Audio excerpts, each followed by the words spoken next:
자, 이건 뭐냐면 보통 우리가 일차함수를 표현할 때는 이렇게 표현하죠. 근데 얘를 식을 는형꼴로 만들다 보면 미지수가 두 개인 1차 방정식꼴로 이렇게 표현되기도 하잖아요. 얘를 우리는 일차함수, 얘를 보통 직선의 방정식이라고 부르고, 이런 경우도 있죠. y는 ax제곱 플러스 by 플러스 c. 얘를 y를 넘겨서 이렇게 쓰게 되면 bx 플러스 c. 얘를 넘겨서 이렇게 쓰게 되면 이건 포물선의 방정식이 되죠. 원도 마찬가지예요. 원도 이게 이제 기본형인데, 우리가 하는 표준형인데,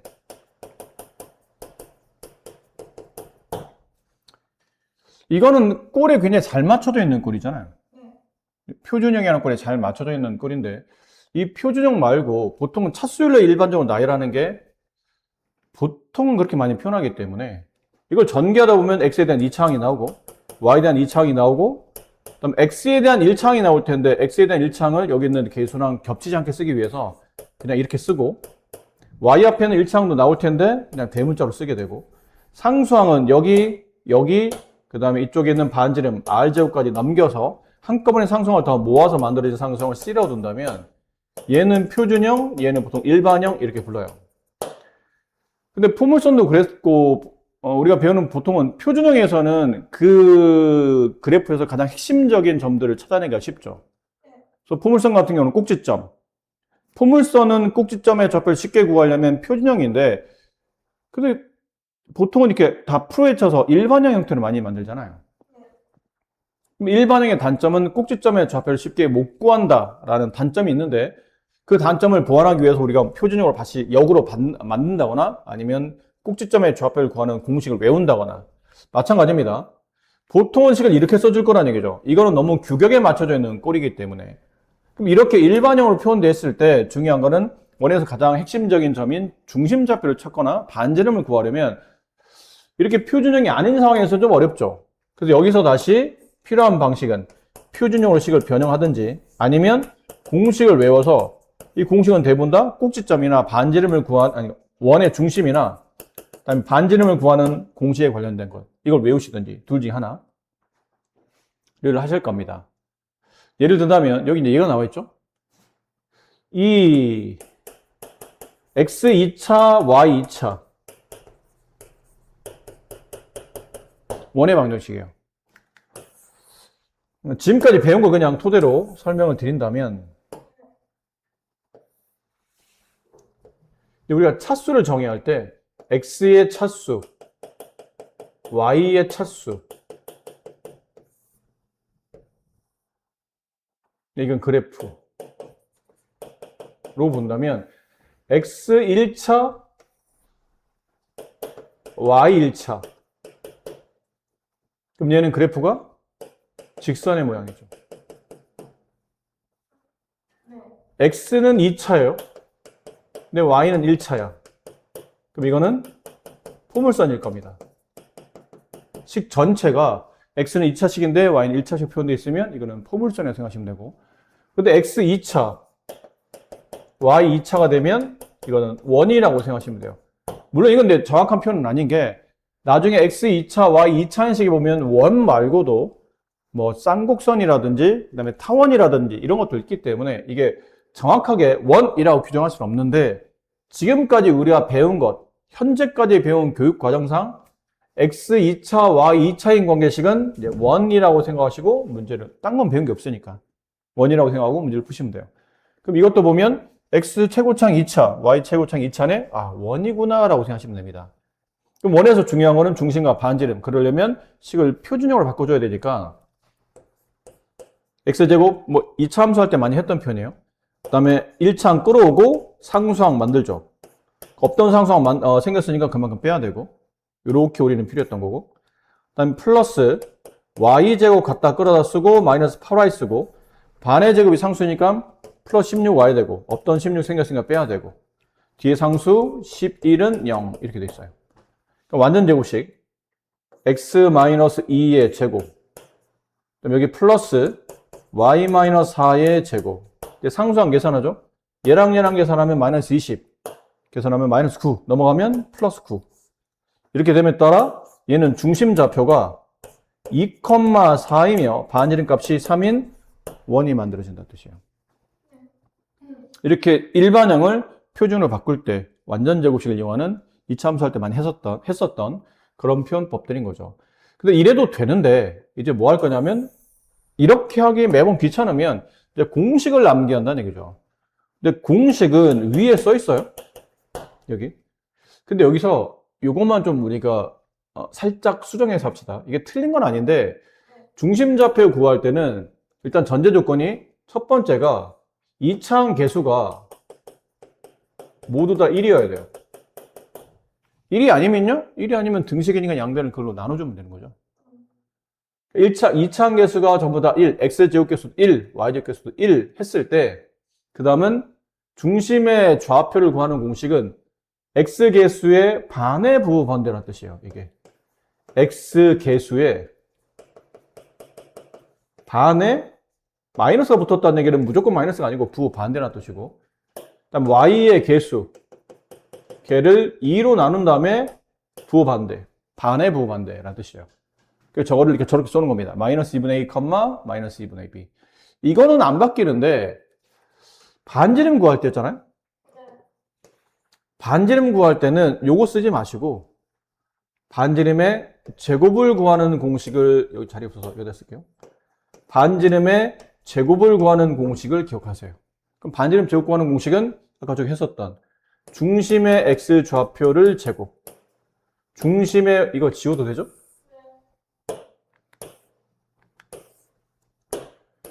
세 번째, 반지름을 구하는 게 아니고 반지름의 제곱만 구하면 반지름 제곱을 구한다는 얘기는 표준형의 오른쪽에 있는 상수값을 알고 있다는 뜻이거나 그걸 가지고 반지름 값을 찾을 수 있으니까 구하는 방식은 좀 전에 구했던 중심의 x 좌표를 제곱 더하기 중심의 y 좌표를 제곱 둘을 더한 다음에 그다음에 상수항 있죠. 일반형 맨 끝에 붙어있는 상수항 C 이 C를 빼시면 돼요. 그러면 반지름의 제곱값이 나옵니다. 자, 이 문제 풀어볼게요. 그럼 공식에 맞춰 풀어보면 제곱 앞에 있는 게 모두 1입니까를 확인하고 그렇다면 중심의 좌표는 x 앞에 있는 개수 마이너스 4의 반의 부호반대 컴마 y 앞에 있는 개수 마이너스 8의 반의 부호반대 그럼 중심 좌표는 2,4가 돼요. 그리고 반지름의 제곱은 이걸로 외워도 되는데 이렇게 되면 루트 씌우고 해야 되기 때문에 또 안에 숫자도 커요. 그래서 저거 외우는 것보다는 이제 이걸로 좀 전에 구했던 중심 x 그러면 이거는 좀 전에 구했던 식을 이용하지 않고 딴 걸 이용해야 되기 때문에 그만큼 또 다른 공식을 또 외워야 되는 불편함이 있는데 이거는 좀 전에 했던 거 그냥 갖다 써먹는 겁니다. 중심의 x좌표의 제곱, 중심 y좌표의 제곱, 그런 다음에 맨 끝에는 상수항 12를 이렇게 빼낸다. 이게 얼마가 되냐면 9가 된다. 따라서 반지름 값은 3이다. 가 되고 얘네 둘을 모으면 이제 표준형이 나와요.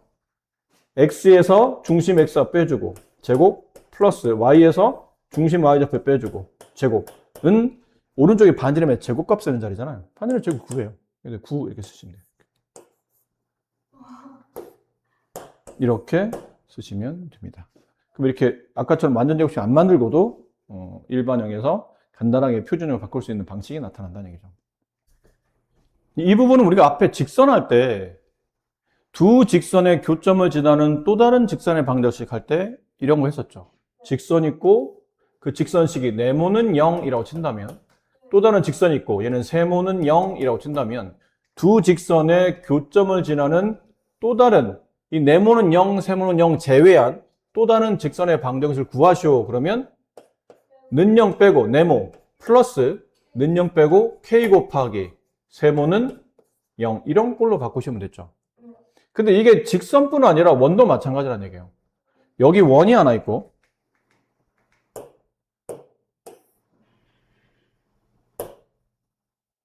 여기서 이거 씁시다. 여기 원이 하나 있어요. 그럼 원의 방정식도 아까처럼 일반형 형태를 쓰다 보면 네모는 0꼴로 쓸 수 있겠죠. 이 원도 일반형 형태를 쓰다 보면 x 2차, y 2차인 세모는 0꼴, 방정식꼴로 쓸 수 있다는 뜻이죠. 그러면 이번에는 직선이 아니고 두 개 원이니까 두 원이 만나는 두 점 있잖아요. 두 원이 두 점에서 만날 때 그 두 점을 지나는 또 다른 원의 방정식을 구하시오. 그러면 내용은 얘랑 똑같아요. 네모 플러스 k 곱하기 세모는 0 이 꼴로 써지는데 이제 크게 이제 두 가지로 나눠지죠. 첫 번째, k가 만약에 마이너스 1이라면 k에다 마이너스를 집어넣으면 여기 2차, 여기 2차가 각각 지워지지 않을까요? 앞에도 x제곱 플러스 y제곱, d도 x제곱 플러스 y제곱인 2차인 원의 방정식이었는데 마이너스를 집어넣으면 x2차, y2차가 지워지겠죠. 그럼 k가 마이너스 1이 되면 그때는 더 이상 x2차, y2차식이 아니란 얘기는 x1차, y1차가 남는 이게 직선의 형태로 남을 거라는 얘기죠. 그래서 k에다 마이너스 1을 집어넣으면 실제로는 이 식의 모양이 직선인 1차식 형태로 남기 때문에 두 원의 교점을 지나는 또 다른 원이 되는 게 아니고 두 원의 교점을 지나는 공통현의 방정식을 구할 수 있어요. 이게 이 첫 번째 그림이에요. 두 원이 있는데 두 원의 교점을 지나는 원을 그린 게 아니고 k에 마이너스를 집어넣으면 이차항들이 지어지면서 남아있는 관계식은 xy에 대한 1차식이 남을 거라 직선의 형태. 근데 이게 보통 이 직선을 공통현의 방정식이라고 부르죠. 두 원의 이쪽도 왼쪽에 있는 원의 현이 되고 여기 있는 이 선부는 오른쪽 원에도 현이 되기 때문에 공통현을 나타내는데 그 공통현을 나타내는 관계식이 나오기 때문에 공통현의 방정식을 구할 수 있고, 두 번째, 만약 k가 마이너스 1이 아니라면 그때는 원이 만들어집니다. 두 원의 교점을 지나는 또 다른 원의 방정식을 구할 수 있다. 그러면 k가 마이너스 1만 아니면 여기 x2차, y차가 각각 지워지지 않을 테니까. 그럼 새로운 x2차, y차식이 나오니까 또 다른 원의 방정식. 여기 그림에 나와 있죠. 두 원의 교점을 지나는 원은 무수히 많아요. 그렇지 않을까요? 두 원이 이렇게 두 개 원이 있는데 두 원의 교점을 지나는 또 다른 원의 방정식은 가장 작은 거는 얘네들을 지름의 양 끝점으로 갖는 이런 원이 가장 작아요. 그 다음부터 이제 커지는 겁니다. 이 두 점을 좀 더 이렇게 이런 식으로 아니 뭐 이런 식으로 커져간다는 얘기죠. 그러다 보니까 두 원의 교점을 지나는 또 다른 원이 무수히 많아지는데 그 무수히 많은 거는 이 k 값에 따라서 다시 결정이 되겠죠. k 어떤 수가 들어가냐에 따라서 결론 x, y 계수가 달라지고 중심과 반지름이 달라질 거기 때문에 그때부터 크기가 달라진다는 얘기예요. 이렇게 크게 이제 두 가지로 나누어서 이해하시면 됩니다. 자, 그러면 그래도 이제 관련된 연습 문제를 풀어봅시다. 자, 원의 중심 좌표가 b,-3이고 반지름 길이가 r일 때 상수 a, b, r의 값을 계산하시오. 이게 중심 좌표가 나와 있잖아요. 아까처럼 완전 제곱식 바꿔도 되는데 좀 귀찮기 때문에 일단 우리는 공식을 써보도록 할게요. 1번 문제. 공식. 중심 구하는 공식이 뭐라고 그랬죠? x 앞에 있는 개수 마이너스 8의 반의 부호반대 4, y 앞에 있는 개수 2의 2의 반 a 부호반대 마이너스 a. 그럼 됐네. b는 4였고 a는 3이었고. 근데 반지름만 구하면 되죠? 반지름 r을 구하는 게 아니고 r의 제곱을 구하는. 자, 구하는 방식은 중심의 x좌표 4를 제곱, 중심의 y좌표, 중심의 y좌표는 이거인 거죠. 마이너스 3의 제곱. 걔를 더한 다음에 일반형 맨 끝에 있는 상수항 봐야 돼요. 상수항은 x, y가 없으면 상수항이죠. 이거 하나만 상수항이네요. 걔를 뺀다. 이걸 다 더하게 되면 34. 그럼 반지름의 제곱이 33으로 반지름 값은 루트 34겠죠? 이렇게 나오겠어요. 밑에 있는 2번 문제. 이 원의 방정식이 나타내는 도형이, 저 방정식이 나타내는 도형이 원일 때 상수 k값의 범위를 구하는 건데, 이건 뭐라는 거냐면, 원이 이렇게 있을 때, 이 원은 식이 이렇게 나타나겠죠? 원의 방정식이.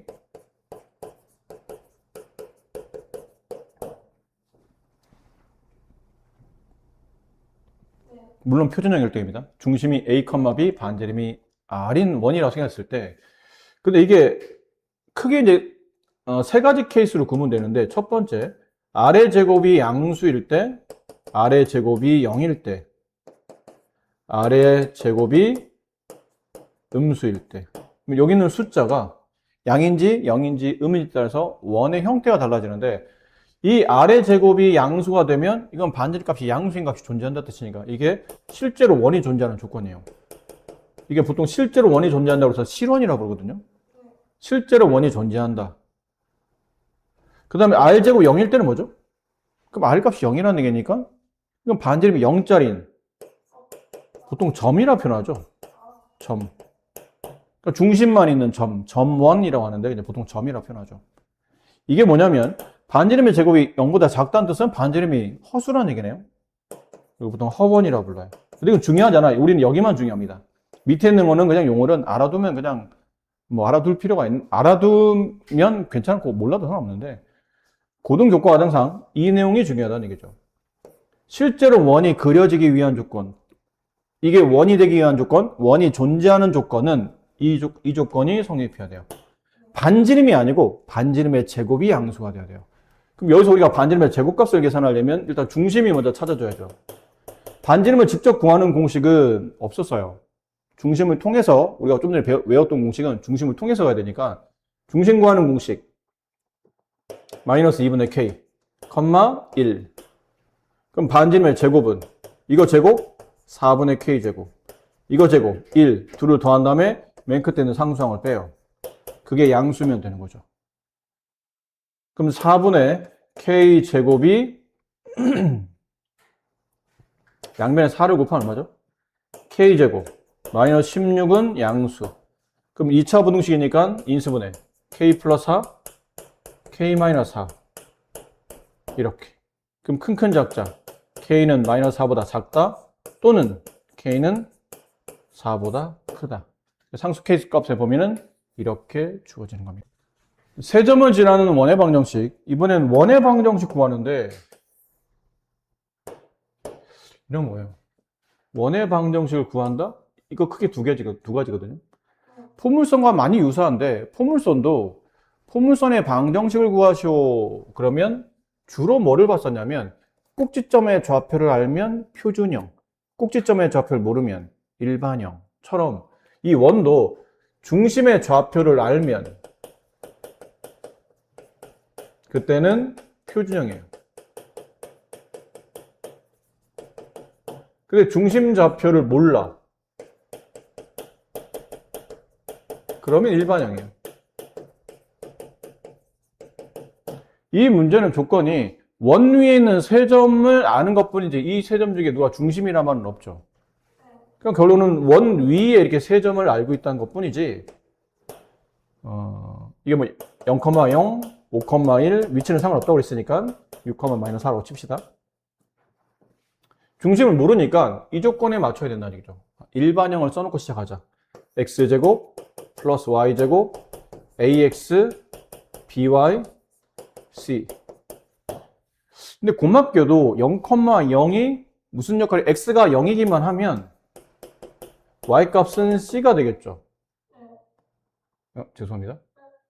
죄송해요. 이게 포물선이 아니니까. 이게 x는 0, y는 0이 되게 되면 c 값이 저절로 뭐가 되죠? 0이 돼요. x 0, y 0. 그럼 c는 0 이렇게 됩니다. 그래서 0,0이 나오면 c가 0이구나. 그래서 여기 미지수 하나가 줄어들어요. 그 다음 남은 거는 나머지 두 점을 대입해서 연립방식 푸는 겁니다. 이건 계산 안 해드려도 되겠죠? 여기다 대입해서 라지 AB 또 이걸 여기다 대입해서 라지 ABC 두 개 나오면 그 두 개를 연립하면 이제 AB가 나올 거예요. 그럼 이제 원의 방정식을 맞물이 하시면 되고. 근데 혹여 이럴 수도 있죠. 선생님 매번 이런 식의 문제는 이게 0,0이 매번 출현합니까? 그러면 그렇진 않겠죠. 매번 0,0이 나오면 고마운 일이지. 근데 안 나올 수도 있잖아. 그때를 대비할 때는 어떻게 되냐면 안 나오면 셋 다 대입해서 A, B, C 이 세 문제에 대한 연립방식을 풀어야 돼요. 근데 세 문자에 대한 연립방식 푸는 게 굉장히 부담스러운 것처럼 보이지만 실제로 그렇지 않아요. 숫자 집어넣으면 예를 들어 이렇게 된다는 얘기죠. 2x 플러스 y 플러스 2는 0 이렇게 하나 나올 테고 뭐 마이너스 3x 예를 든 겁니다. 마이너스 2y 플러스 2는 0 그 다음에 x 플러스 5y 플러스 c는 0 이런 식으로 나타날 거라는 얘기죠. x, y 숫자 집어넣으면 c는 들어갈 숫자가 없어서 계속 c가 나오고 나머지는 x, y 이제 계속 막 바뀌는 겁니다. 그럼 이럴 때 얘네 둘을 더하거나 빼요. 만약 그냥 뺀다고 칩시다. 그럼 5x 플러스 3y는 0 5x 3y는 이게 0은 아니고 뭐 어떤 숫자가 있겠죠. 여기 있는 나머지 여기에 다 숫자 들어가니까. 이것도 여기도 잘못 썼네요. 0이 아니고 뭐 어떤 숫자 있을 테고 숫자 있을 테고 숫자 있을 거예요. 이렇게. 그럼 뭔가를 빼면 또 이렇게 어떤 숫자 남을 테고 얘네들이 연립하다 보면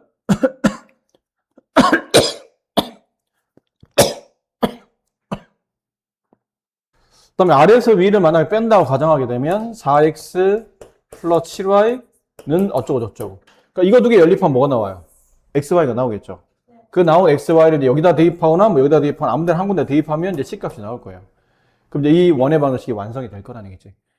그렇게 그냥 세 점을 다 대입해서 연립 방정식을 풀어도 됩니다. 그러니까 여기 0,0이 나오면 어차피 AB에 대한 연립 방식만 풀면 되는데 0,0이 안 나오면 어쩔 수 없이 C값이 0이라는 걸 우리가 규정할 수 없다 보니까 그럴 때는 뭐 이 방식도 괜찮아요. 원의 중심이 있을 테고 그 중심 좌표를 A, B라고 둔다면 이 길이와 이 길이와 이 길이는 다 같죠.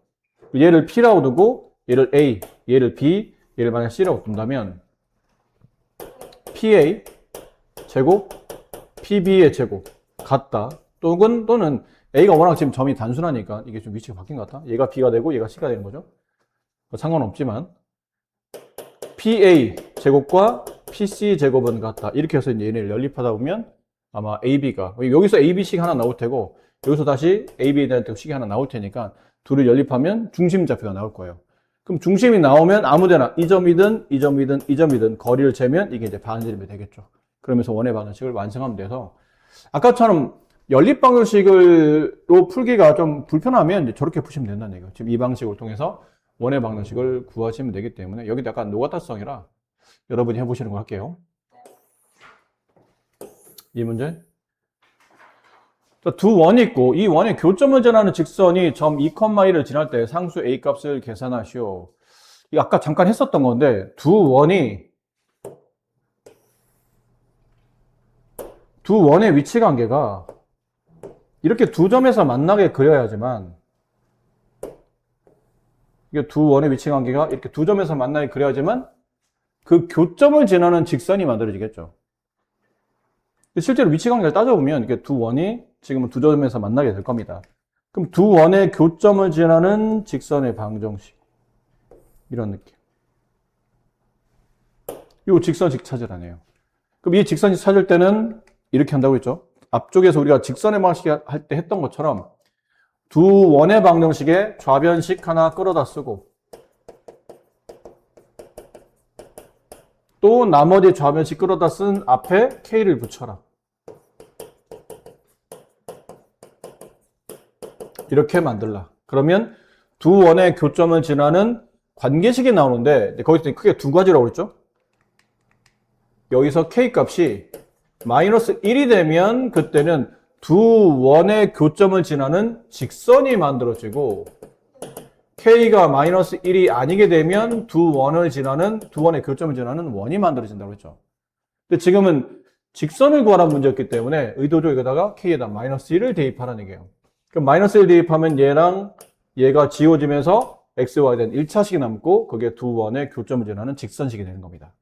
그럼 여기다 마이너스를 줘서 빼게 되면 6x가 되고 y 플러스 y 2y 마이너스 6은 0 양면 2로 나누면 3x 플러스 y 마이너스 3은 0이라는 직선식이 나오고 그 직선식 a가 어디 갔죠 근데?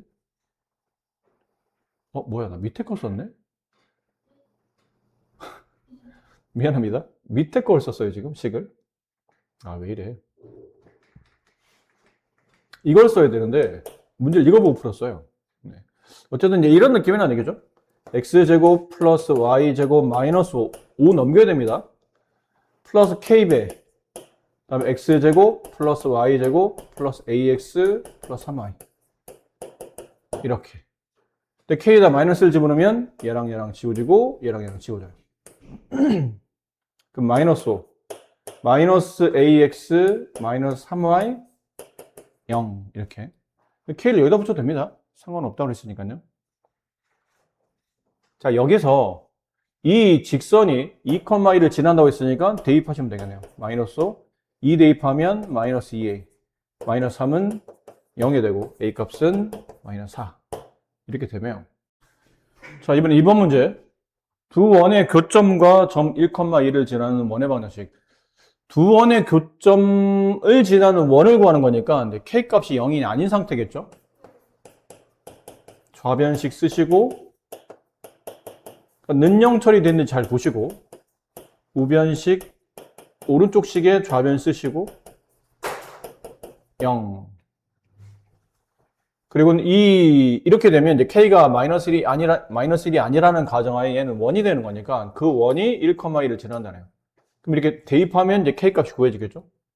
1, 2, 1 더하기 4 더하기 5 더하기 2 마이너스 6 플러스 k 곱하기 1 더하기 4 마이너스 1 마이너스 2 이렇게. 여기 계산해보면 2k가 남고, 여기 계산하면 네, 이렇게 하면 없어지고 4에다 2를 더하면 6이죠. 넘어가면 마이너스 6. k값은 마이너스 3. 그럼 k값 마이너스 3을 이제 여기다 집어넣는다고 생각해보면 마이너스 2x제곱 남고 마이너스 2y제곱이 남고, 그 다음에 여기다 마이너스 3 집어넣었으니까 여기 분배하면 플러스 3x, 여기 플러스 5x, 플러스 8x, 여기 분배하면 플러스 3y, 여기 플러스 y, 플러스 4y, 그 다음에 마이너스 6은 0 이렇게 돼서 양변을 마이너스 2로 나누면 x제곱 플러스 y제곱 마이너스 4x 마이너스 2y 플러스 3은 0 이렇게 돼서 원의 방정식이 완성이 되겠죠. 네. 예전에는 이 교과가 교과서에 따로 편성이 돼 있었어요. 아폴로니우스 1 이래가지고 여러분 선배들은 이 교과를 따로 마치 공식화해서 배웠었는데, 그 공식은 점 A와 점 B에 대하여 어떤 점 P가 있는데, 점 P가 A까지 거리가 3, B까지 거리가 1인 이런 점들이 모여서 어떤 도형을 만드는데 그 도형이 원이에요. 그래서 이거를 밝혀낸 사람의 이름을 붙여서 아폴로니우스 1이라고 부르는데, 그때는 뭐라고 외웠었냐면 이 원의 방정식은 A, B를 3대 1로 내분하는 점과 3대 1로 외분하는 점을 지름의 양 끝점으로 갖는 원이다. 그래서 그걸 무슨 공식화해서 이렇게 배웠었는데, 지금은 흐름이 그렇게 공식화해서 외우기보다는 자취의 방정식, 왜 이런 원이 나타나는지에 대한 유도 과정을 보여주고, 식 자체도 그렇게 복잡하지 않기 때문에 그냥 공식을 외우기보다는 유도를 많이 해주긴 합니다. 느낌은 이렇다는 얘기죠. 원이 있고 원이 있는데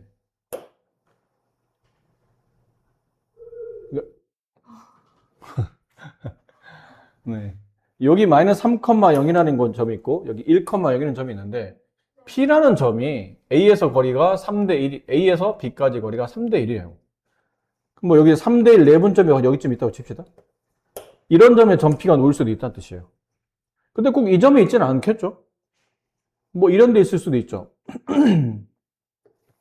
3대 1 뭐 이런 느낌으로 여기 점 P가 놓을 수도 있어요. 혹은 3대 1 이런 식으로 여기 점 P가 놓을 수도 있고, 뭐 이렇게 3대 1 이렇게 놓을 수도 있고, 그러다 언제까지 가냐면 3대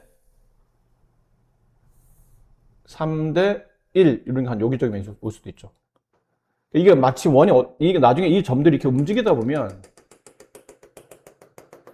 이런 형태가 나와요. 그래서 그림을 너무 위로 솟구치게 그리는 바람에 나중에 언제 뭐가 되냐면 이 점과 이 점의 3대 1 내분점과 이 점과 이 점의 3대 1 외분점이 있죠. 그 외분점을 지름의 양 끝점을 갖는 이런 원이 만들어지고, 그 원 위에 있는 모든 점에서 3대 1, 3대 1, 3대 1, 3대 1 이렇게 성립한다는 뜻이에요. 그래서 나중에 예전에는 이 교과를 외워가지고 이 두 점의 3대 1 내분점과 외분점을 지름의 양 끝점으로 갖는 원을 만든다라는 개념을 배웠었는데, 지금은 그렇게 잘 안 합니다.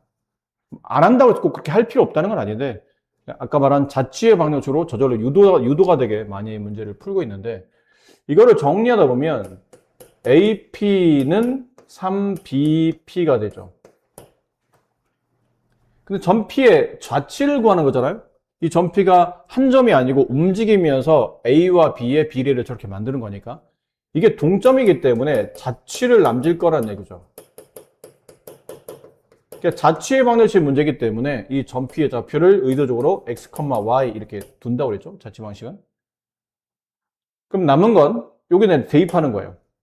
AP의 길이를 먼저 구해보면 AP 이 점과 이 점 사이 거리니까 x 플러스 3의 제곱 플러스 y 제곱은 3 곱하기 BP의 길이 x 마이너스 1의 제곱 플러스 y 제곱 이렇게 됐죠? 근데 이거는 지금 AP의 길이는 루트가 이렇게 씌워지잖아요. 이렇게 여기 빠진 게 이렇게 루트예요. 그러니까 점과 점 사이 거리를 구할 때는 루트를 씌게 돼 있으니까 양변을 제곱하다 보면 요거는 없어지고 얘도 없어지고 얘가 뭘로 바뀌죠? 9로 바뀌어요. 이렇게. 그럼 여기는 x제곱 플러스 6x 플러스 9 플러스 y제곱이고 얘는 9x제곱 마이너스 18x 플러스 9 플러스 y제곱 이렇게 되겠네요.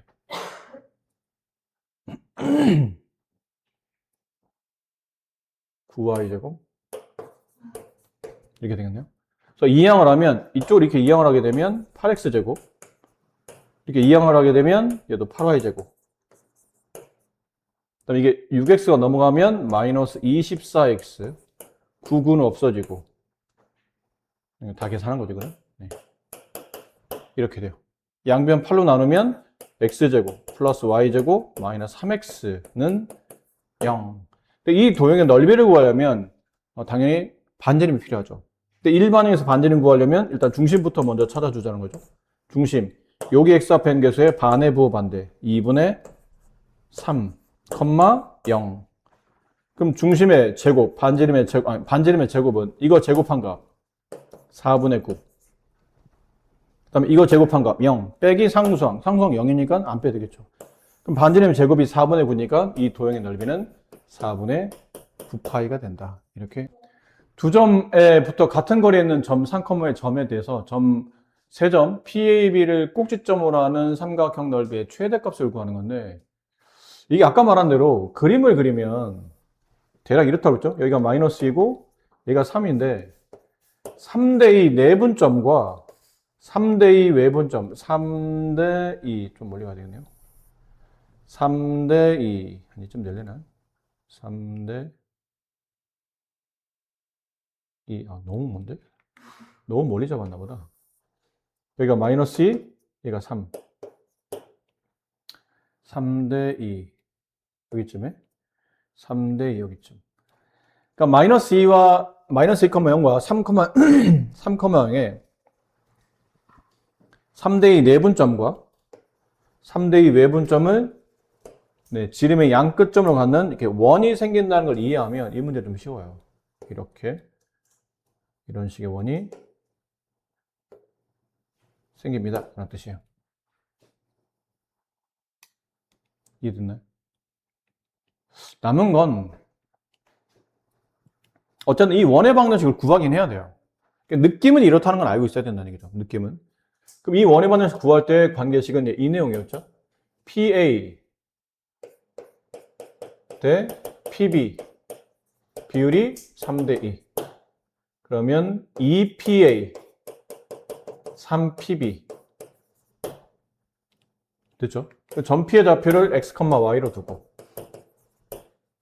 그럼 PA는 x끼리 뺀 값 제곱 y끼리 뺀 값 제곱 더해서 루트 여기도 PB x끼리 뺀 값 제곱 y끼리 뺀 값의 제곱 더해서 루트 한 다음에 그 루트를 제곱시키는 거니까 얘는 4로 바뀌고 얘는 이제 9로 바뀔 거예요. 이렇게. 괜찮죠? 이제 남은 게 계산인데 4분배보면 4x제곱 플러스 4y제곱 여기 4x에 4 곱하면 16x 플러스 16 여기는 9x제곱, 9y제곱. 여기 마이너스 6x에 9 곱하면 마이너스 54x, 99, 81.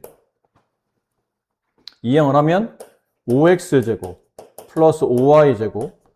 넘어가면서 마이너스 여기다 16을 계산하면 마이너스 70인가요? 마이너스 70x. 그 다음에 이게 1로 넘어가게 되면 16 빼면 얼마예요? 플러스 65. 이렇게 되고 양변을 5로 나눌 수 있어요. x제곱 플러스 y제곱 마이너스 14x 플러스 13은 0. 자, 이렇게 되겠죠? 그래서 따라서 이 원의 중심이 어디냐면 반의 부호 반대 7,0. 그다음에 반지름의 제곱은 이거 제곱한 값 49, 이거 제곱한 값 0. 걔네들을 더한 다음에 상수항 13을 빼죠. 36 나오네요. 그래서 반지름은 6 이렇게 돼요. 자, 이게 중심이 7,0이라 여기쯤에 찍힌다는 얘기죠. 대략 여기쯤. 그러니까 여기 3대2 내분점과 3대2 외분점을 지름의 양 끝점을 가지고 있는 원의 중심이 7,0에 찍히고 이 원의 반지름이 6인데 반지름 그을 때 이렇게 비스듬하게 긋는 것보다는 이게 X축의 수직이 되도록 이렇게 반지름을 그어줘요. 왜 그러냐면 지금 문제는 여기 있는 점 A와 여기 있는 점 B, A와 B 이 두 점을 잇고 나머지 원 위에 있는 한 점을 다시 이어야 돼요. 근데 만약 원 위에 있는 한 점이 여기쯤에 있다고 칩시다. 그럼 이렇게 만들면 삼각형 ABP가 나오는 거죠. 근데 지금 문제는 이 넓이의 최대값을 구하는 거잖아요. 그럼 AB를 여기서 보면 AB를 밑변으로 본다면 AB에서 P까지 거리가 높이가 될 텐데 넓이가 최대가 되려면 높이 값이 좀 더 커야 되고 그러려면 AB에서 멀어져야 되기 때문에 이런 점보다는 뭐 예를 들어 이런 점이 이렇게 그으면 좀 더 삼각형이 커지죠. 혹은 뭐 이런 점이 이렇게 크면 좀 더 커지죠. 그럼 결론은 언제 최대냐는 거잖아요. 언제 최대예요? 여기 중심에서 아까 말한 수직을 올라서 만들어진 이 끝점, 이 끝점에 P를 두고 이렇게 이으면 이때 넓이가 최대값이라는 걸 알 수 있다는 얘기예요. 높이가 최대값이 되니까. 물론 여기도 괜찮고 여기도 괜찮아요. 이렇게 그어도 똑같은 삼각형이니까 넓이는.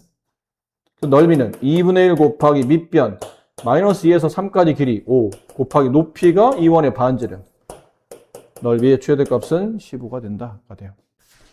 자, 원과 직선의 위치 관계는 다 서로 다른 두 점에서 만나는 경우, 한 점에서 만나는 경우, 만나지 않는 경우로 우리가 일반적으로 구분할 수 있죠. 뭐 당연한 거 아니겠습니까? 원 있고 직선 그리는데 그 원과 직선의 위치 관계, 평면에서 원과 직선의 위치 관계는 만나거나 안 만나거나. 근데 만날 때는 지금처럼 그림에 나온 것처럼 한 점에서 만날 수도 있고 아니면 두 점에서 만날 수도 있죠. 근데 우리가 보통 위치 관계를 따질 때는 교점의 개수를 따지지. 근데 교점의 개수는 보통 연립방정식에 해당같다고 배웠잖아요. 그러니까 이게 원의 방정식과 그다음에 직선의 방정식을 연립하면 결과적으로는 2차 방정식이 나오죠. x제곱 y제곱 있는 식과 그다음 xy가 나오는 1차식을 연립하게 되면 1차를 2차에 대입하는 꼴이 되면서 x든 y든 한 문자에 대한 2차 방정식이 나와요. 그럼 2차 방정식의 실근의 개수가 결론은 원과 직선의 교점의 개수가 되기 때문에 지금 책에 나온 것처럼 이건 연립한 후입니다. 두 관계식을 연립한 후 판별식 0보다 크면 서로 다른 두 개의 실근, 따라서 서로 다른 두 개의 교점. 판별식 0과 같으면 실근이 하나, 중근, 그럼 교점도 하나. 판별식 0보다 작으면 실근이 존재하지 않죠? 그럼 교점도 없다. 그래서 위치관계가 다음처럼 나타납니다. 근데 이 구조는 사실 좀 지금까지 우리가 배운 교과에 빗대어 보면 좀 직관적이죠. 열림만 하면 되니까. 계산은 좀 지저분하지만 계속 우리가 지금까지 꽤 오랫동안 이걸 배워왔었기 때문에 위치관계? 교점. 그러면 연립. 근데 연립했던 2차 방식? 판별식. 이게 너무 오랫동안 우리한테 몸에 익숙하게 배어있기 때문에 별 생각 없이 풀 수는 있어요. 근데 단점이 뭐냐면 계산이 더럽다는 거죠. 1차, 2차를 연립하는데 둘 다 2차이기 때문에 둘 다 제곱식을 만들어야 돼서 계산이 좀 지저분해요. 어렵진 않지만 그래서 그거를 보완한 게 이제 다른 구조로 이렇게 연습하는 건데 이건 뭐냐면 원과 직선의 위치 관계를 따질 때 이게 원이 이렇게 있고 좀 크게 그립시다. 원이 있고 만약 직선이 이런 식으로 안 만난다면 그때는 뭐를 우리가 이해할 수 있냐면 여기 원의 중심이 있을 텐데 이 원의 중심은 점이죠. 점에서 얼마 전에 배웠던 점과 직선 사이 거리를 재요. 거리를 재. 그 보통 거리를 보통 D라고 부르잖아요. 근데 그 거리 D가 이 원의 중심인 점에서 이 원의 끝점까지 거리가 반지름이잖아요. 근데 둘을 비교해보니까, 길이를 비교해보니까 D가 R보다 크죠. 점에서 직선 사이의 거리가 만약 반지름보다 더 크다고 판단되게 되면 결론은 직선이 원 바깥으로 이렇게 진행할 수밖에 없는 구조라 안 만나는 케이스가 돼요. 근데 이번에는 반대로 여기 다 써있으니까 저는 그랬다 썼다 지웠다 할게요.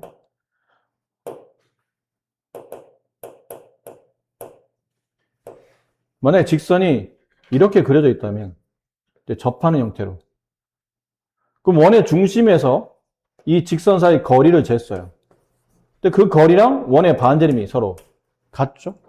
서로 같으면 지금처럼 위치 관계는 한 점에서 접하는 관계가 된다는 얘기죠. 그래서 이 직선이 접선이 돼요. 이번에는 이 직선이 좀 더 원 안으로 들어갑니다. 이렇게 들어가요. 그럼 원의 중심에서 직선 사이의 거리를 재게 되면 이게 D예요. 근데 D보다 반지름 R이 더 길잖아요. 그럼 D보다 R이 더 크다고 판단되면 그때는 서로 다른 두 점에서 만난다. 이해됩니까?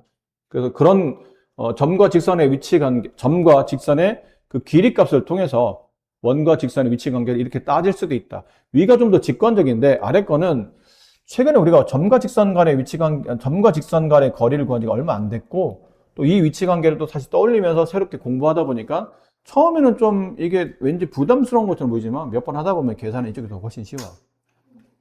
물론 위에 것도 알고는 있어야 되지만 일반적으로는 밑에 있는 걸 주로, 선생님도 밑에 걸 주로 많이 풀 겁니다.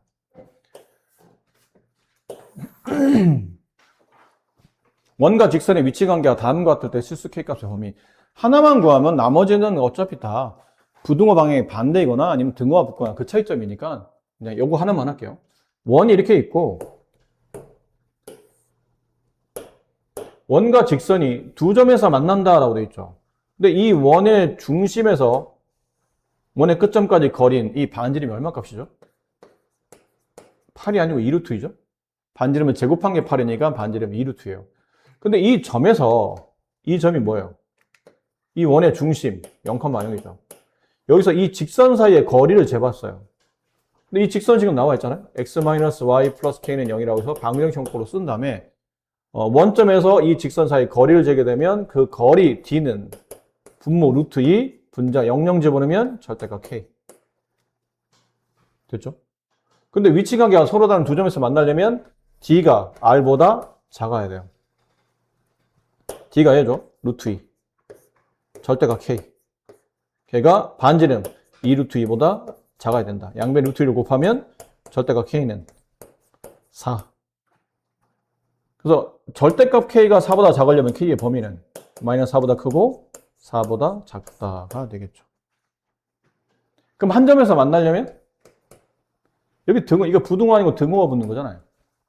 그럼 d가 r인 케이스니까 절대값이 4가 되는 케이스니까 k값은 뿔만 4가 될 테고 만나지 않으려면 이 범위의 반대, 얘네들 범위의 반대 범위니까 사이값의 반대, 큰 작자 k가 4보다 크다 또는 k가 마이너스 4보다 작으면 그때는 만나지 않는 케이스가 된다는 거죠. 이렇게 다음 현의 길이 원과 직선이 만나서 생기는 현의 길이를 계산하죠. 일단 만나서 현이 만들어지려면 두 점에서 만나야 되겠죠. 이게 굳이 뭐 위치 관계를 따질 필요는 없을 것 같아요. 문제 자체가 두 점에서 만나도록 구조가 만들어져 있으니까 큰 의심 마시고 원과 직선이 두 점에서 만나겠구나 라고 생각하시고 이 직선의 뭐 기울기도 사실 별로 중요하지 않지만 어차피 우리는 길이만 구하면 되는 거라 그래도 기울기가 음수이므로 뭐 이렇게 진행한다고 칩시다. 그러면 원과 직선이 두 점에서 만나면서 현이 발생하는데 이 현의 길이를 구하는 거를 중3 때 우리가 배웠었어요.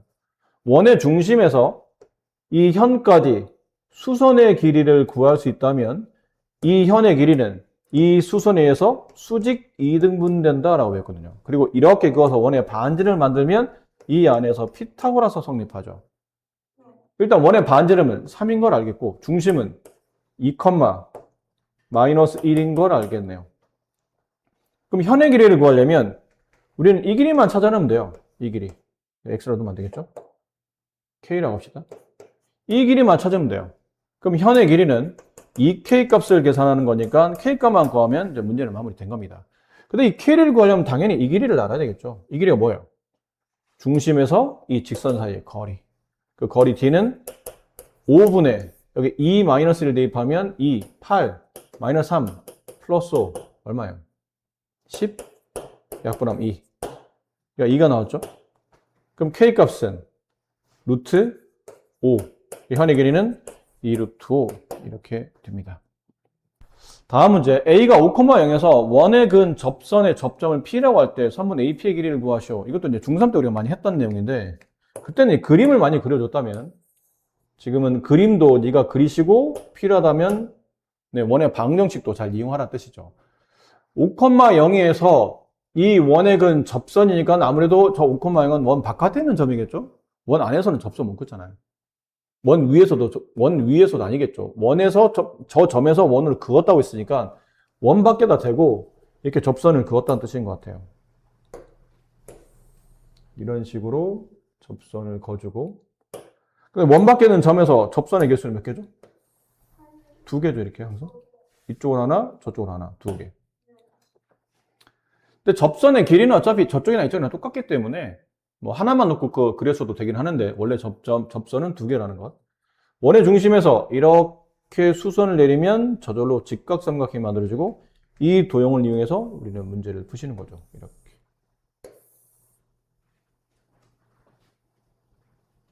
접점을 P라고 했죠? 얘가 A고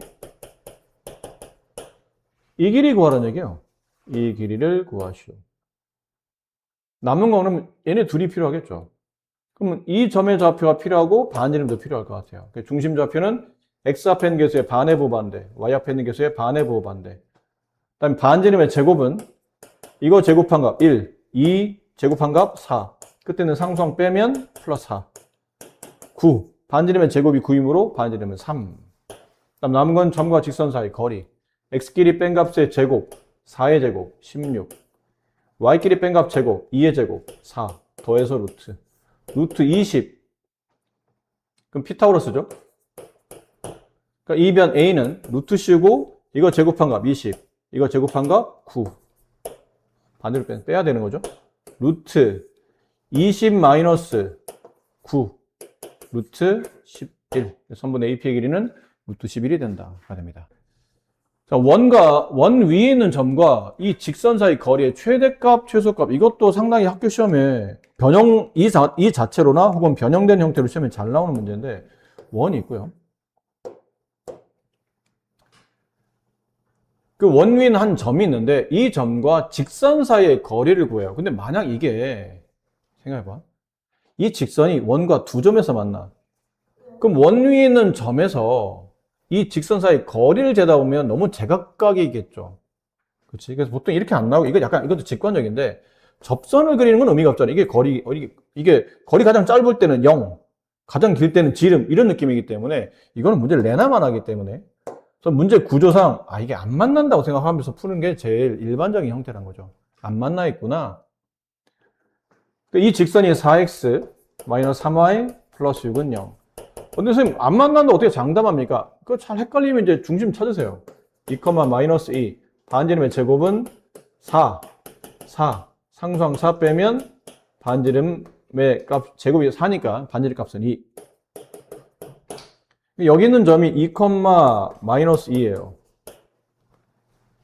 그 반지름 2고. 그리고 이제 계산해 보시면 되죠. 이 점에서 이 직선 사이 거리를 재보시면 당연히 반지름 2보다 크게 나올 겁니다. 그럼 반지름보다 점에서 직선 사이 거리가 중심에서 직선 사이 거리가 컸다는 뜻은 길었다는 뜻은 이게 원과 직선이 안 만나구나 확인할 수 있는데 아까 말했잖아요. 굳이 그런 행동은 할 필요는 없는 문제라는 얘기를 보통 이렇게 안 만나도록 문제를 유도해서 풀기 때문에 자 이제 남은 거는 이 원 위에는 참 무수히 많은 점들이 있어요. 예를 들어 이게 원 위에 이런 점이 있다고 칩시다. 이 점에서 직선 사이 거리를 재려면 당연히 수직으로 내려와야 됩니다. 이게 거리예요. 근데 원 위에 무수히 많은 점이 있다 보니까 그 무수히 많은 점에서 직선 사이 거리도 다 제각각이겠죠. 그럼 그 중에 제일 길 때와 제일 짧을 때가 언제냐 묻는 건데, 좀 짧을 때를 찾아본다면 좀 더 아무래도 직선적으로 붙어와야 되니까 이렇게 가야 될 것 같죠. 좀 더. 이쪽 부근인 것 같은데 다시 올라가기 시작하니까 왠지 불안하죠. 이쪽 어딘 것 같은데 그걸 우리가 이쪽 어디라 말하기 애매하잖아. 그때 필요한 게 뭐냐면 이 중심에서 이 직선 사이의 거리를 재는 겁니다. 중심의 직선 사이 거리를 재요. 이게 D겠죠. D에서 이 반지름의 말값을 뺐을 때 남아있는 이 길이가 원 위에 있는 점에서 이 직선, 원 위에 있는 한 점에서 이 직선까지 거리가 가장 짧을 때예요. 최소값일 때. 그럼 가장 길 때는 언제일까요? 다시 반지름을 이 일직선 따라서 그대로 연장해서 긋는 겁니다. 그럼 여기 있는 점에서 이 직선 사이 거리가 원 위에 있는 점에서 이 직선까지 거리의 최대값이 되겠죠. 결론은 최대값은 중심에서 직선 사이 거리에다가 반지름 r을 더하면 되고, 최소값은 중심에서 직선 사이 거리에서 반지름 r 값을 빼면 되는 겁니다. 이해되셨나요? 그럼 계산할 수 있잖아요? 중심 2, 마이너스에서 직선 사이 거리 구하면 D가 나오겠죠? 그 뒤에다 반지름 2를 더해주면 최대값, 2를 빼주면 최소값. 이렇게 정리를 마무리하시면 됩니다. 자, 접선의 방식까지. 여기는 1번, 2번은 공식이 있기 때문에 좀 쉬워요.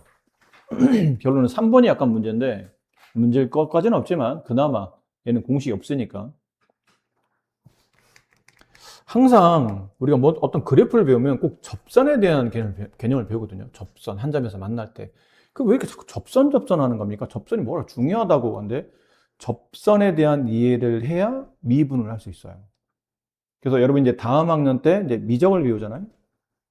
어떻게 보면 초등학교 때부터 지금까지 가장 중요한 핵심적인 교과인 미분적분을 가르치려고 그 어릴 때부터 계속 여러 가지 우리가 연산을 통하고 방정식, 부등식, 그래프, 도형 이런 걸 배워갔던 게 여러 가지 이유가 있는데 사실 미분적분을 가르치기 위한 용도라고 봐도 무방할 정도로 미분적분이 되게 중요한데, 그 미분이란 것 혹은 미분계수의 정의가 어떤 한 점을 지나는 접선의 기울기를 보통 우리가 미분계수라고 표현하기 때문에 접선을 이해해야 당연히 미분을 이해할 수 있는 겁니다.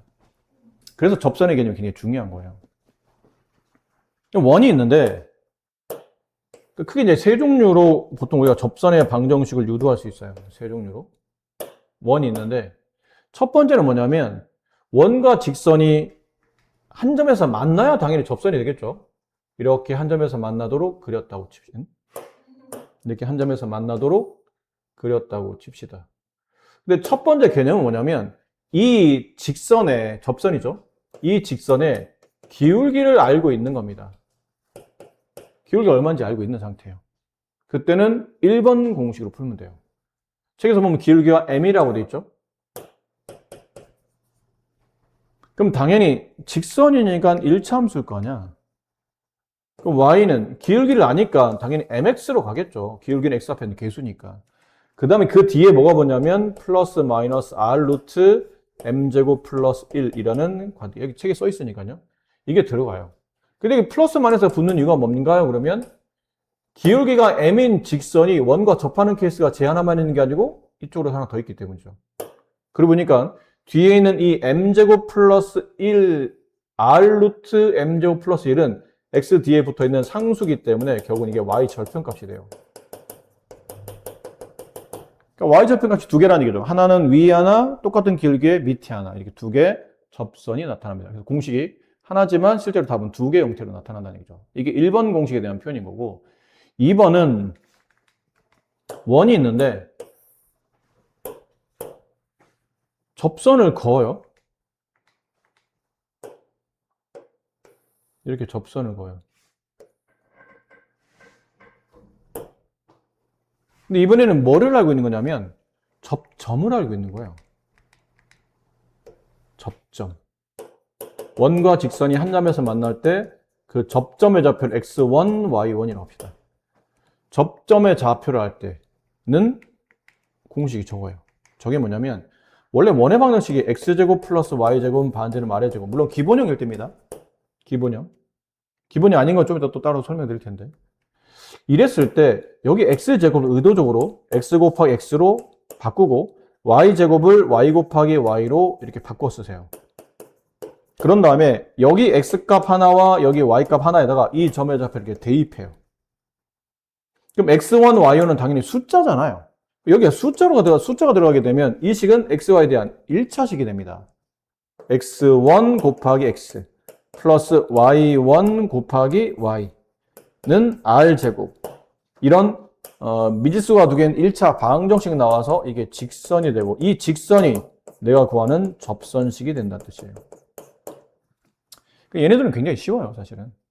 왜냐면 공식이 알려져 있기 때문에 대입만 하면 됩니다. 아시죠? 네. 단 1번과 2번은 아까 보신 것처럼 선생님 1번과 2번은 공식이 다 뭐에 맞춰져 있냐면 여기 맞춰져 있는 거 아닌가요? 그렇죠. 여기 맞춰져 있죠. 여기가 뭐예요? 기본형. 중심이 0,0이고 반지름이 R자리. 그냥 중심이 0,0에 맞춰져 있는 공식이에요. 근데 만약 중심이 0,0이 아니면 어떻게 하죠? 방식은 이렇습니다. 얘는 근데 이게 x-1의 제곱 플러스 y-2의 제곱은 반지름 4 이렇게 됐다고 칠까요? 이건 중심이 1,2 반지름이 2짜리 원이 되겠죠. 근데 여기 원에 접하며 기울기가 1인 직선을 구하시오 그러면 위에 하나 아래 하나 두 개 있다고 그랬죠. 그럼 이렇게 보시면 돼요. 이게 이게 원래는 x제곱 플러스 y제곱은 4. 여기 있는 원에서 기울기 1짜리 직선을 찾는 거예요. 그럼 공식이 뭐가 된다고요? y는 1x 플러스 마이너스 r 루트 m제곱 기울기 1제곱 플러스 1. 그럼 답은 y는 x 플러스 마이너스 2 루트 2 이렇게 되죠? 이걸 때는 그래요. 이걸 때는. 근데 얘랑은 다르잖아. 뭐가 달라요? 중심이 달라. 나머지 다 똑같은데 얘는 0,0의 중심을 가지지만 얘는 1,2의 중심을 갖겠죠. 이게 무슨 말이니? 원래 0,0에서 기울기 1짜리 직선을 그리면 이렇게 하나 두 개가 나오죠. 근데 이 원을 어떻게 한 거죠? x축 1만큼 y축 2만큼 평행이동시켜요. 그럼 원이 어디로 가겠니? 원이 어디로 가겠니? 약간 이런 느낌으로 한다는 얘기죠.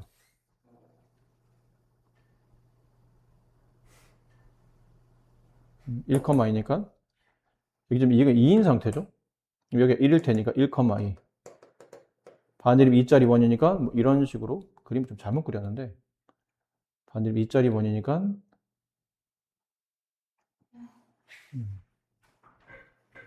1,2 반지름 2짜리 원 좀 이런 느낌이 된다는 뜻이에요.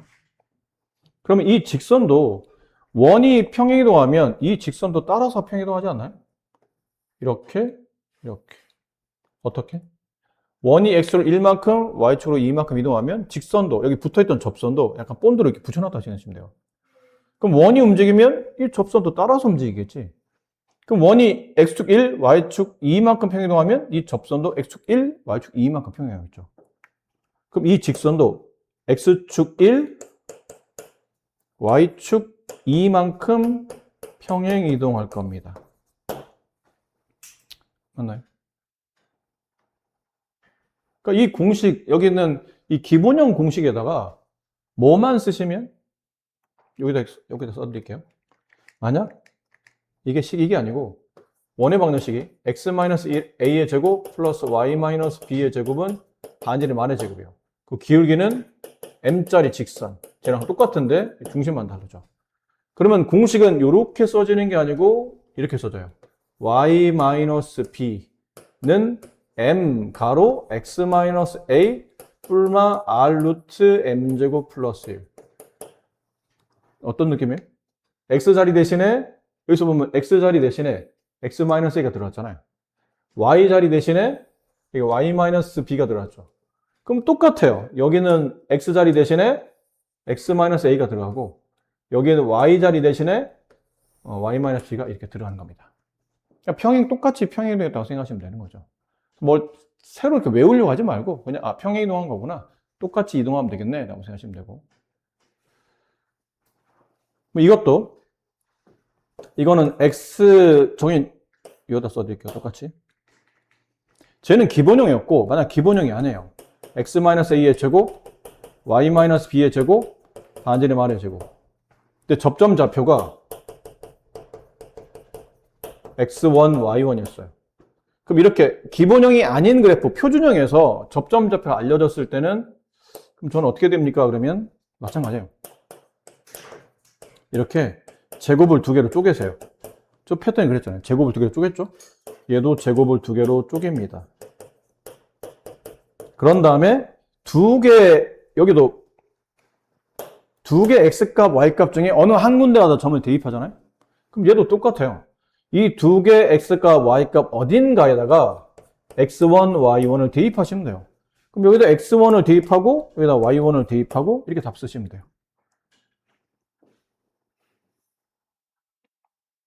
이해되십니까? 네. 자, 마지막에 이제 3번 개념이 그거거든요. 3번 개념이 이게 뭐냐면 그 기울기도 모르겠고 접점도 모르겠는 거예요. 그러니까 뭐만 하냐면 원이 있었고 접선을 그렸는데 기울기를 모르겠는 거예요. 그 접점의 좌표도 모르는 거예요. 근데 그 대신에 아무것도 모르면 안 되잖아. 뭔가 알려주는데 보통 뭐를 알려주냐면 이 접선이 지나는 접점 말고 원 바깥에 있는 또 다른 한 점의 좌표를 이렇게 알려줘요. AB를 쓰면 안 되고 M, N 이렇게 써줘요. M, N도 안 되겠는데? 저기는 M과 또 헷갈리니까. 그러면 뭐 P, Q 이런 식으로. 됐니? 그럼 이거는 따로 공식이 없기 때문에 P, Q라는 점이 너무 제각각이잖아요. 이게 좌표 표면에 무수히 많은 점들인데 그 무수히 많은 점 움직일 때마다 다 일반화 시킬 수는 없기 때문에 얘는 따로 공식이 없어요. 그럼 뭘 해야 됩니까? 그러면 첫 번째는 이 P, Q를 가지고 기울기를 모르잖아? 근데 기울기를 어떤 특정 값을 갖는다고 가정해요. 가정하고 P, Q를 지나는 직선의 방정식을 먼저 찾아냅니다. 그러면 분명히 기울기는 모르는 상태니까 PQ는 숫자겠지만 기울기를 모르니까 분명히 기울기 값이 문자로 표현되겠죠. 하지만 문자로 표현되어 있지만 그 문자는 하나밖에 없기 때문에 그 직선의 방정식과 두 번째 중심에서 직선 사이의 거리가 뭐랑 같다고 생각하시면 돼요? 반지름과 같다라고 문제를 푸시면 저절로 저 기울기 값이 나타나요.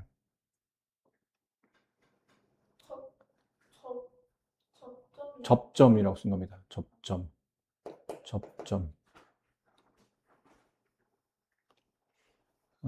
시간이 없어서 글씨를 너무 개판으로 써드렸네요. 이거는 바로 문제를 한번 풀어봅시다. 딴 거는 공식이 있으니까 아마 여러분들이 조금 대입만 하셔도 어느 정도는 되지 않을까 싶어요. 문제 구조에 따라 좀 다르긴 하겠지만 그래도 공식이 있으니까 대입하는 형태로 주로 가시면 될 텐데 글씨 못 알아보나? 2번에 이건 중심, 미안합니다. 중심과 직선 사이의 거리, 그 거리가 반지름하고 같으면 중심에서 이 직선 사이의 거리가 반지름하고 같을 수밖에 없겠죠. 왜 접하니까. 그 위치 관계를 따지는 겁니다. 자, 그럼 이 문제만 한번 해볼게요. 나머지는 공식이 다 대입하셔서 여러분이 차근차근 잘 풀어보시고 이거예요. 원 밖에 있는 한 점에서 원의 근 접선의 방정식.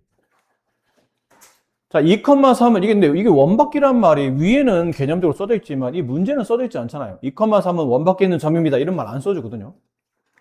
그러면 어쨌든 2,3에서 원의 근 접선 그러면 말만 들어도 대충 알겠지만 헷갈리면 2,3을 여기다 대입해 보세요. 어디다가? 원에다가. 참이 돼, 안 돼?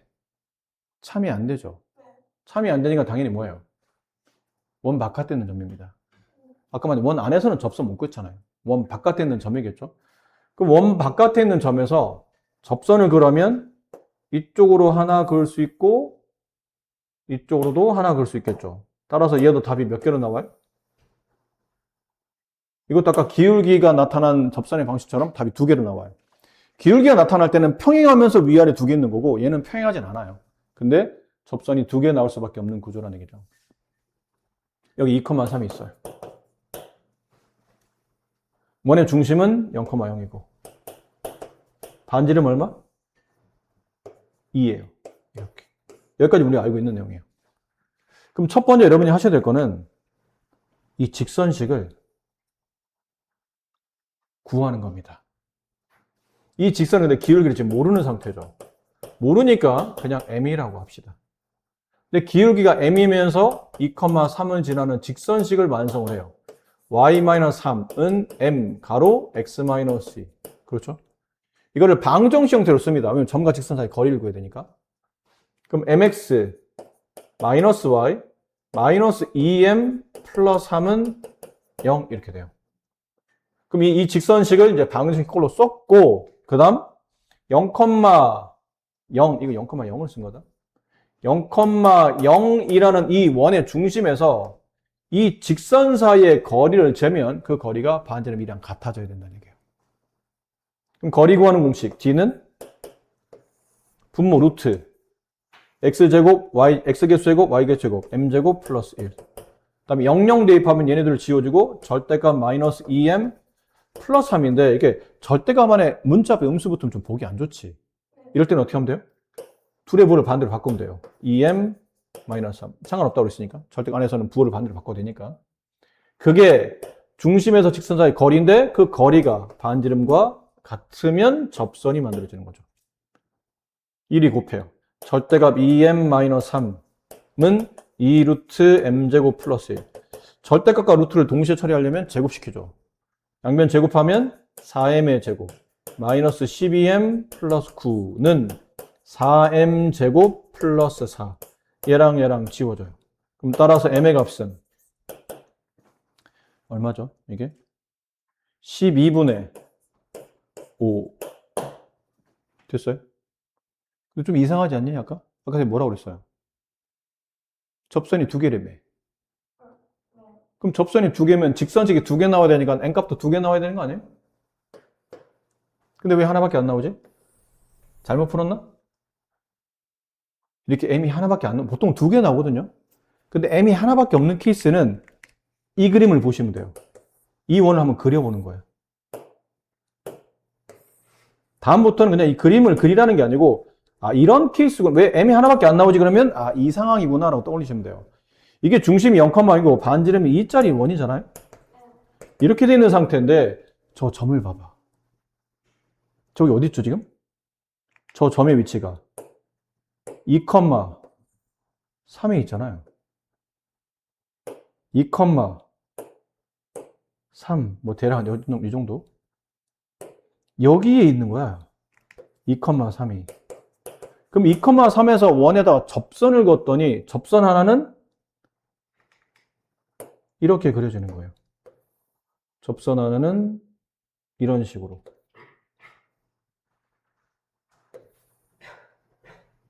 이해돼요? 하나는 이쪽으로. 나머지 하나는 이거예요. 이건 접선의 기울기가 없는 거죠. Y축 평행하기 때문에 기울기가 없는 거예요. 그래서 여기서 안 나오는 거야. 이 m 12분의 5는 이때 기울기구나 라고 생각하시면 돼요. 이때 기울기는 12분의 5였던 거고 왜 답이 하나밖에 안 나오지? 그럼 이 상황을 떠올리라고요. 이게 축의 평행한 어디 축 평행? Y축 평행. 지금 X축 평행할 수도 있는 그런 형태도 나오나요? 나오죠. 근데 그때는 기울기가 얼마예요? 0이겠지. X축 평행하면 직선이 가로로 누워있다는 뜻이니까 기울기가 0이겠죠. 그러니까 기울기가 0이 나오면 접선 중에 하나는 X축 평행하겠구나 라고 떠올리고 기울기가 0이 아닌 값이 두 개 나오면 그냥 보통 이런 그림이에요. 일반적으로. 근데 얘처럼 기울기가 하나밖에 안 나오네? 그러면 이거야. 접선 하나는 Y축 평행하겠구나 라고 생각하시면 돼요. 그럼 이건 너무 쉽잖아. 직선식이. 직선의 방식 얼마죠 이거는? X는 2야 이거는. 하나는 저절로 구해진 거예요. 저절로. 나머지 하나는 m의 12분의 5를 여기다 뭐 하시면 돼요? 대입만 하시면 돼요. 나머지는 12분의 5x 마이너스 y 마이너스 12분의 10 플러스 3은 0. 이렇게 돼 있는 거고, 양변에 이제 12를 곱하게 되면 5x 마이너스 12y, 여기 12 곱하면 마이너스 10, 여기 12 곱하면 36 플러스 26. 이렇게 직선식. 이거 답 하나, 이거 답 하나. 이거 답이 이렇게 두 개 나온다라는 거죠.